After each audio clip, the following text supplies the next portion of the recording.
নমস্কার বন্ধুরা, আমি সুস্মিতা। আরও একটা ছোট্ট মিনি ব্লগে তোমাদের সকলকে অনেক অনেক স্বাগত জানাচ্ছি।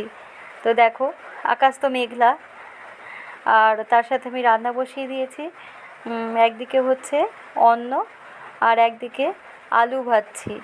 আজ একটু ধোকার ডালনা বানাবো, তো সেই জন্যে। আর এই যে এখানে আমের চাটনিটা আগেই হয়ে গিয়েছে, আর একটু উচ্ছে আর আলু ভেজে নিচ্ছি। আর ধোকাটাকে আমি গ্যাসেই ভেজে নিচ্ছি।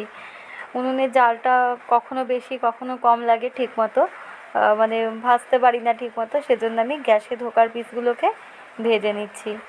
তো যাই হোক, রান্নাবান্না সব হয়ে গিয়েছে, আর তারপরে শেষে অর্জুনবাবু ঘুম থেকে উঠে গিয়েছে। আর এখন হচ্ছে দুধটাকে শেষে জাল দিয়ে নিচ্ছি। পরে পনির করব, এখন দুধটা জাস্ট একটু গরম করেই রেখে দিচ্ছি। অর্জুনবাবুর কিন্তু রান্নায় খুব ইন্টারেস্ট। ও একদম পুরো এসে তাকিয়ে তাকিয়ে শুধু